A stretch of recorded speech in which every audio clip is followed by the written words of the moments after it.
Hello, and welcome to Let's Chat Death, Dying, Funerals, and Grief with me, your host, Anna Bushell. Every month, I will be welcoming a special guest to chat all things death, dying, funerals, and grief. Not the most light-hearted of topics, I know, but that's the whole point of this podcast, to shine a light on these often seen as taboo subjects with a view to hopefully dispel some fears and encourage others to be brave and have these conversations. For this episode, I am pleased to be welcoming Nathalie from Belgium. Welcome, Nathalie. Hello, Thank you for joining me. I'm happy to be here.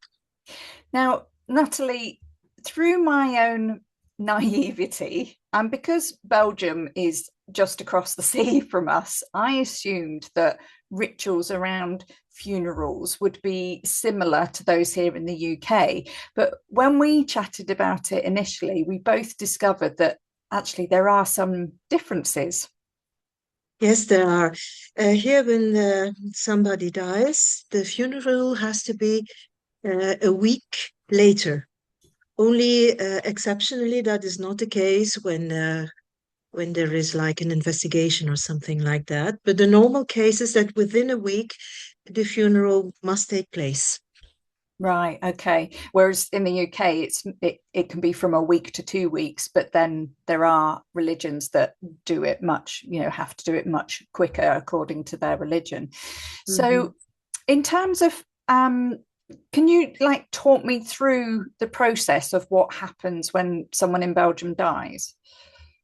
So when somebody dies, then um, family comes together, obviously. And there is like a mourning card that is made and that is Okay. sent to family members and friends. Or nowadays, often people choose to do it on through social media like Facebook and invite people to come to the funeral in that way. Yeah. But that is what happens initially, and then there is also like a meal after the funeral, and depending on how close you were to the person that is deceased, you are invited. Or when you Right. come from far away, that is also something that is very often traditionally, but people that come from far away are invited to the meal. That meal can be like coffee and sandwiches, or it can be a full meal. That Okay. is also something that depends upon the person that is deceased or the family that is organizing it. I can tell you that when my mom died, we Mm. did a full meal with a starter and everything, also wine, because we wanted to celebrate her life. And well, we did succeed in that, I must say, Yeah. luckily. I take it your mum liked to enjoy a meal and a good wine. Yes, definitely. She was also a very good cook, so Right. Yeah. So that sort of aspect of food was quite an important part of yes, the it whole was. process, really. And what people often do nowadays as well is ask for a certain color when you come to the service. Like Yeah. my mom really liked blue, the blue of the sky, Yeah. and we had asked. That was on that card, the invitation for the funeral. Um, if you want to show your respect and love for my mom, that you could wear something in her favorite color. And that was really nice because we saw lots of people wearing blue. Uh, Yeah. that That's something that we do in the UK as well, actually. Yeah. yeah, Or sometimes like if the person was a football fan of a particular team, I as the funeral celebrant, sometimes I'll wear the scarf of that football team if I can get hold of one, or people will rock up in the football team shirts and things. So yeah, yeah, that colour idea is something that we do as well. yeah. I also think it's very comforting doing something like that and connecting Yeah, because you feel like all together in it when there is like this wearing of something or yeah, yeah. football, something that really connects, and that's very important. Uh, if you're grieving, I think. Yeah, it is. It's really comforting for the family, isn't it, to be able to turn up and see, all these people that are coming to show their respects, and that connected colour, and showing their respect to that being your mum's favourite colour. Yeah, Yeah, it's a lovely act to do, isn't yeah. it?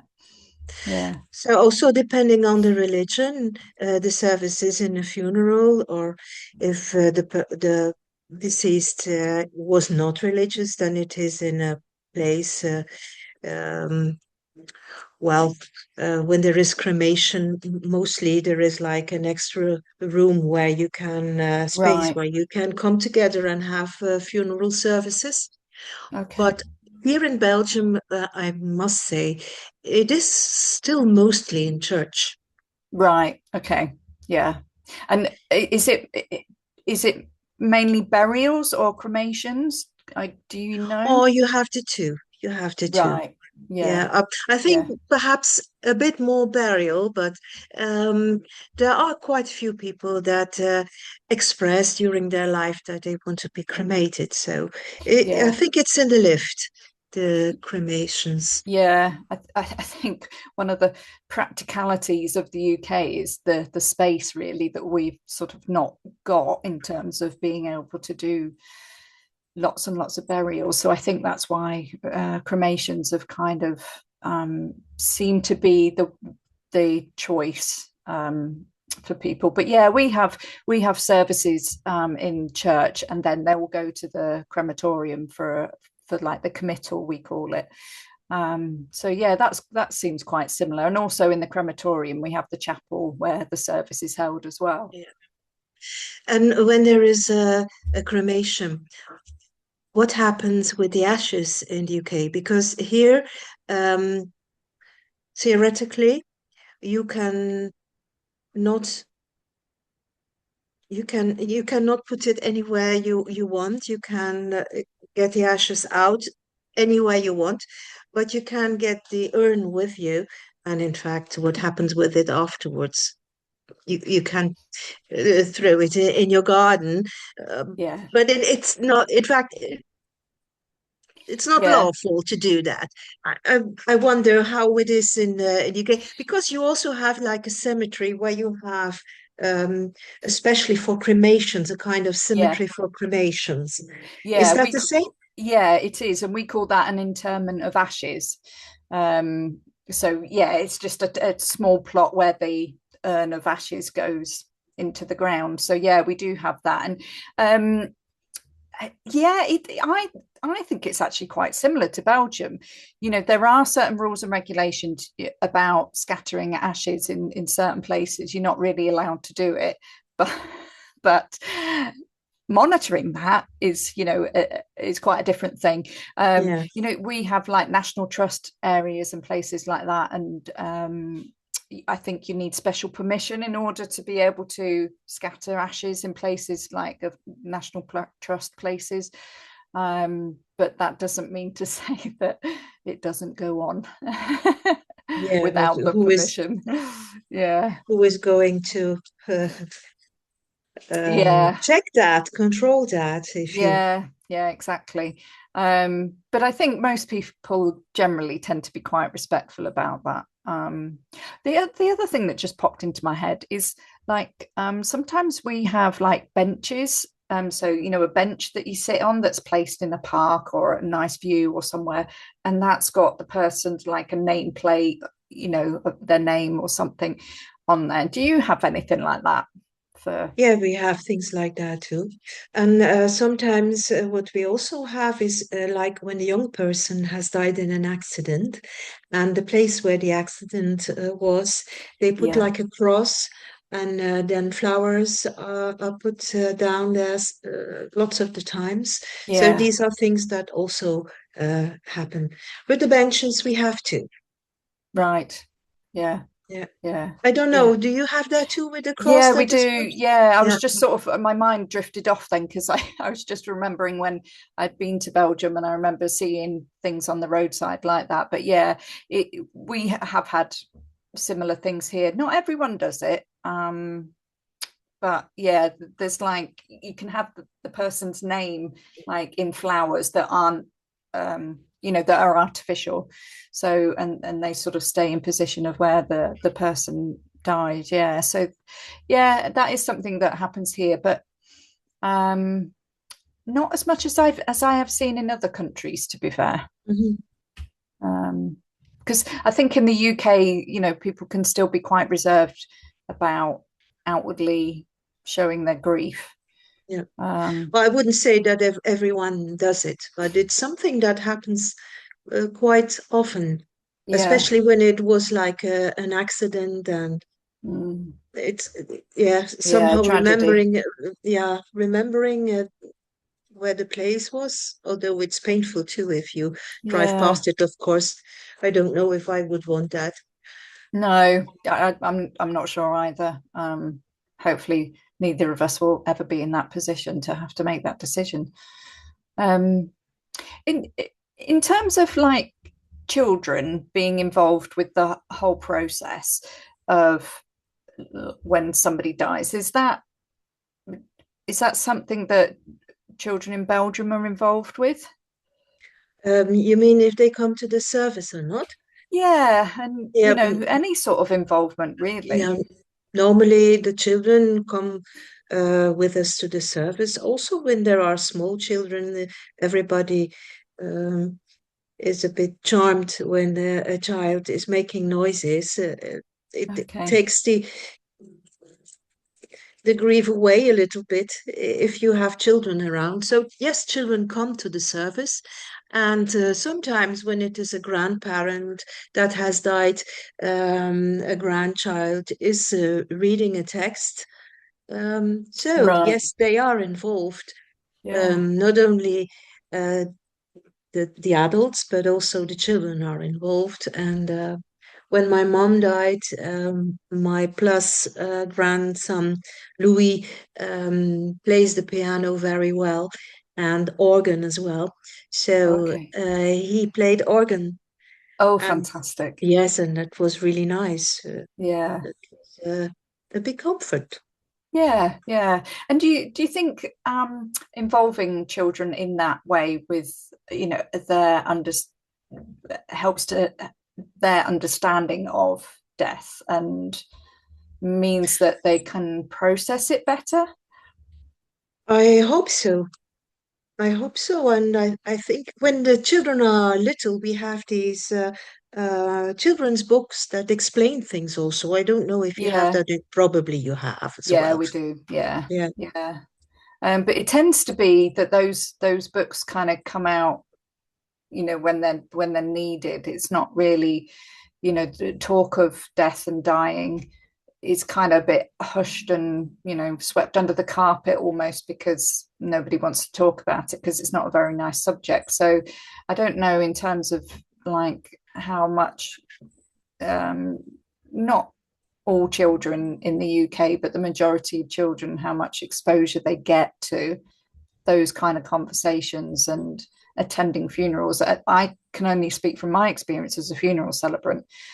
More often than not, there aren't children at the Mhm. funeral in Oh, attendance. here it is normal to have children, but I wouldn't say that the subject of death is talked through before the situation Okay, arrives. right. Okay. But when it arrives, then it is discussed, I think. Yeah, Well, yeah, at least that is what I did.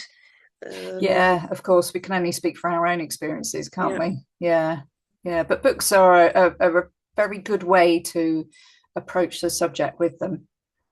Um, in in the UK, like I've sort of mentioned that we don't really talk about death much. Is that the same in Belgium? Is it viewed as a bit of a taboo topic? I think it is still, yes. And Right. people, how would I say it?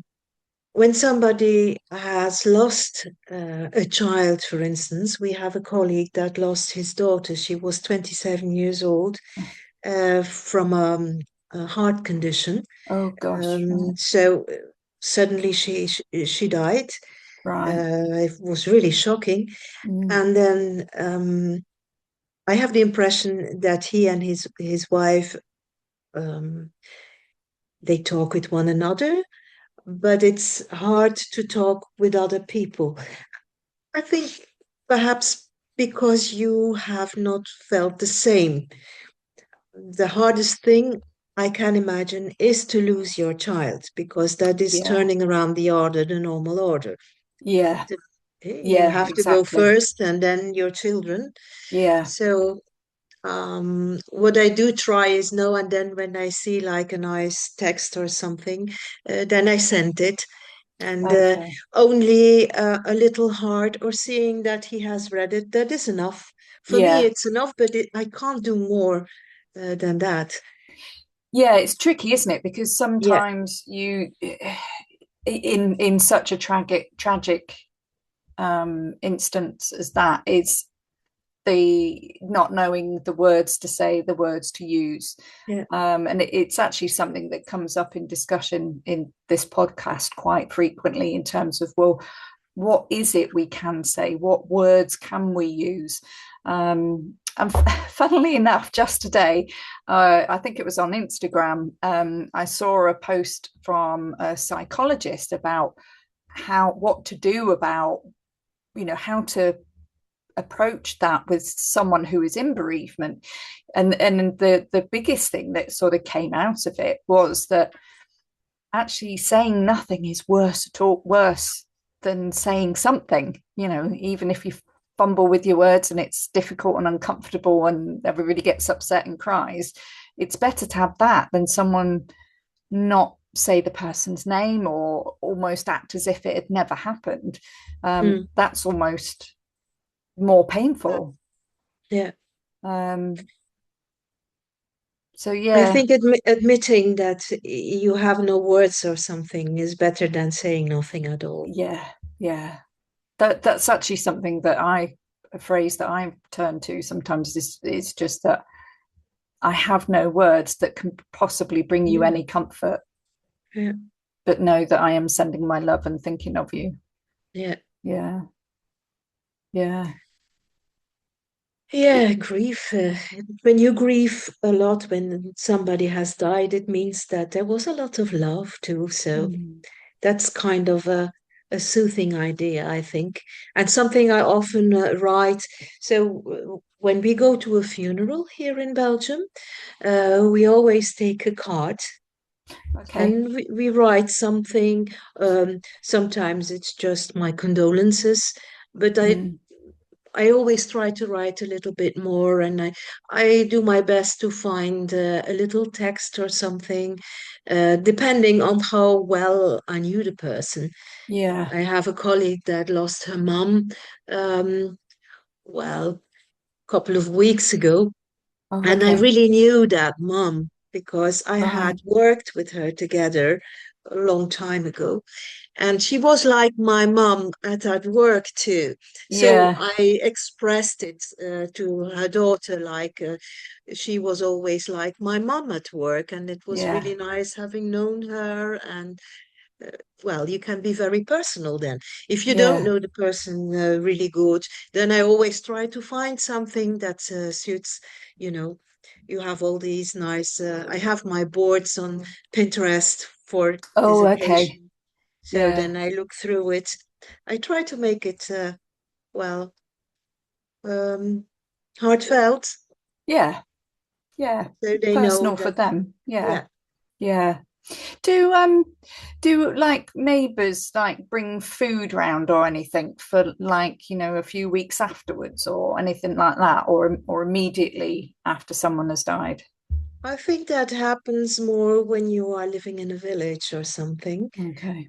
but not when you are living in a town Yeah. or a city. But in a village, that is possible. Yeah, that Mm. people do that. Although I must admit, the occasions when I have made food were not when somebody had died, but when a baby was born. And then when I got Oh, invited to see the new baby, then I said, "You don't have to cook anything. I will bring the food." right. But Excellent. life, Yeah, birth and death. Yeah, yeah, yeah. And food can be a great way of sharing love, really, you yeah, know, yeah. um, and yeah, helping folk out. So there are some similarities then, aren't there, but between Yeah. us, but then sort of slight differences depending on, I suppose, what religion you might be a part of, or um, Yes, but here most of us are Roman Catholic here in Flanders, okay. at least, and um, most still do that kind of funeral service in church. That is what we have the most here. Yeah. Mm. Are you finding in Belgium whether people are moving away from religious ceremonies? Are they doing more secular kind of funerals like I do as a civil celebrant? There are secular funerals as well, but I think here people turn to their comfortably feeling religion in those big moments in life. And when somebody Yeah. has died, that is like a big moment too. Yeah. So that's the moment when people go to church, when there is a Right. funeral, when there is a wedding, uh, when there is baptizing as well. Yeah. It Yeah. still happens. It's much smaller then, of course. Yeah. Funerals are normally big crowds, wedding as well. But these Yeah. are the things where it still happens. Yeah. Okay. Yeah, that's it's I think the UK is probably becoming a bit more secular now. Um, but there are obviously still, we're a multicultural society, so there's lots of different um, rituals that happen. Yeah, but it's fascinating to just have a chat about this topic and find out, what differences, if there are, any Yeah. at all. Because it's not something particularly we get to do, really, is it? To have a chat That's true. about things like this. Something that I mentioned in our initial talk was also that we do like a memorial card. Oh, yes. Yeah. So I showed you the one from my mom, Yeah. remember?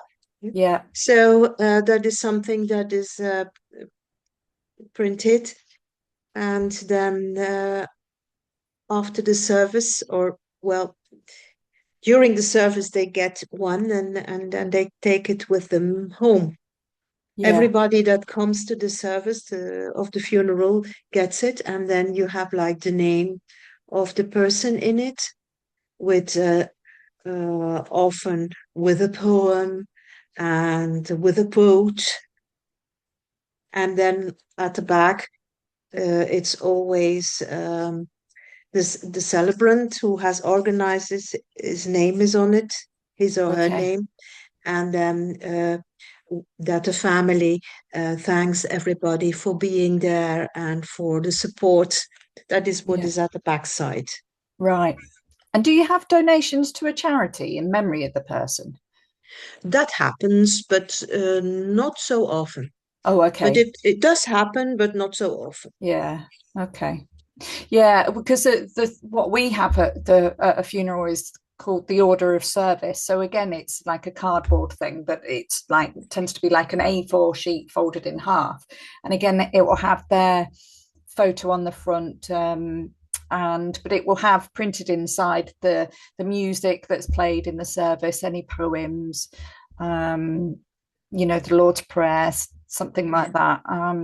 So it's more an order of the service, but people do keep them and take them as a keepsake. Um, that depends upon the family. If we have that, it's more like a booklet then with all the poems. Yeah, yeah. Um, we had that for my mom, but not everybody has that. It depends on how much.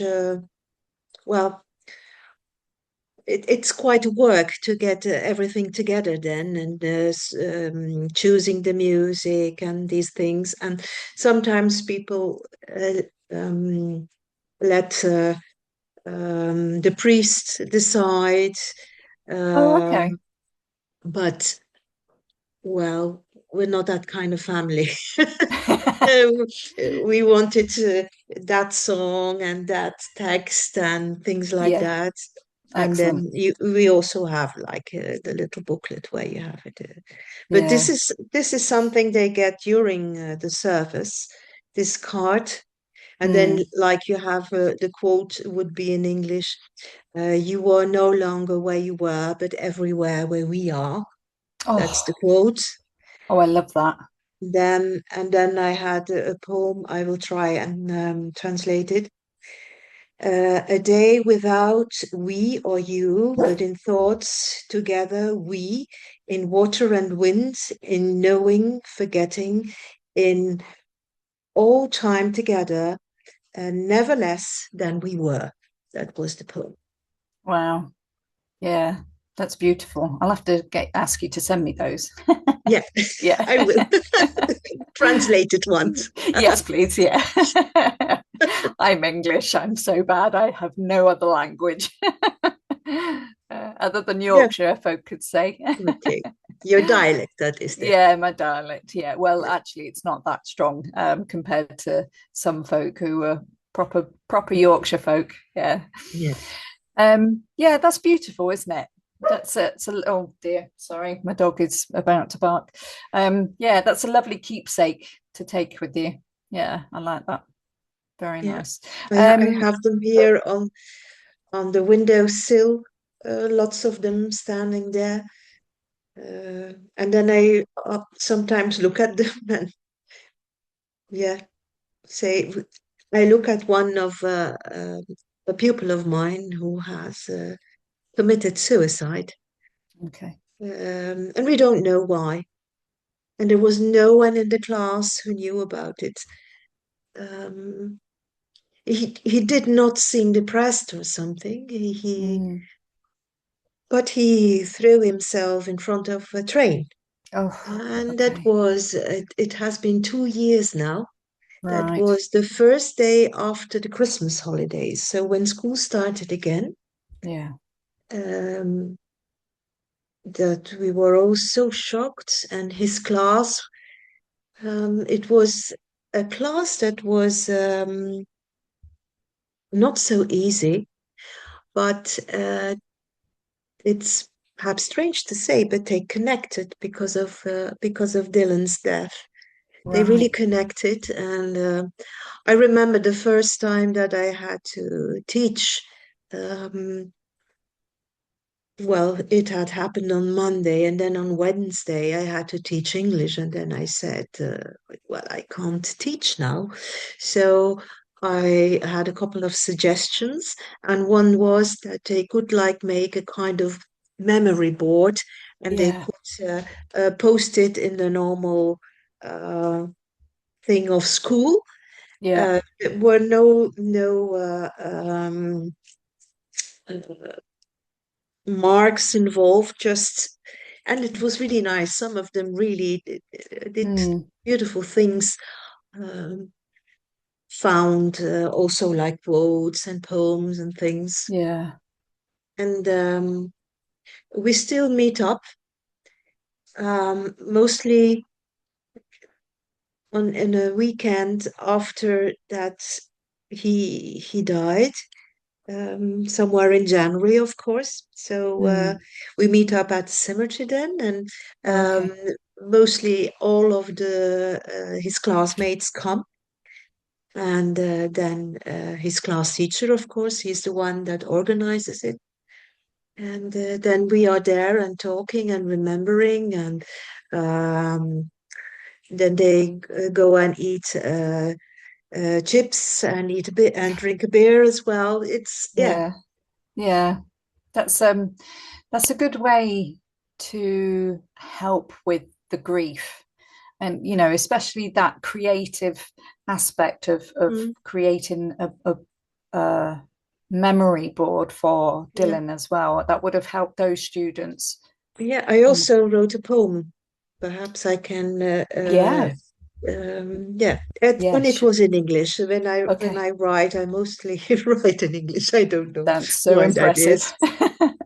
Yeah, Yeah, I do Yeah, journaling as well, and the journaling is in English. Very right. funny. I can't explain it, but it just comes out in English. Well, I think that's amazing. I mean, I'm jealous. Being someone who writes poetry, definitely only in English. I'd love to be able to write it in another language. I mean, it's brilliant. Have you got the poem for Dylan there that you wrote? Oh, I should look for it. I, That's no, okay. I will send it to you. I don't have it Yeah, yeah. here. It'd be lovely to read it. Yeah, it's on another laptop. It's on the school laptop, and I have my own Oh, laptop okay. now, Yeah, so I yeah, can't find it now. yeah. No, that's okay. Well, thank you, Natalie. It's been fascinating to chat with you today and, to sort of just compare our different societies and, find the similarities and find the things that are slightly different as well. Bearing in mind you are our neighbours, you're just across the way from us. So I think it's important to share and understand how each of us do things, Yeah, it especially, is. big things like funerals. Yeah, yeah, it is. It is big. It is. And grief is something that influences our life a big deal Mm.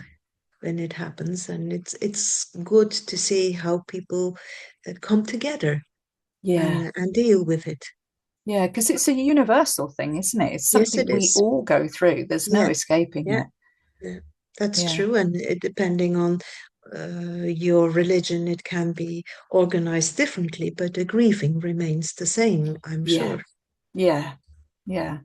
That's very true. Yeah. Yeah.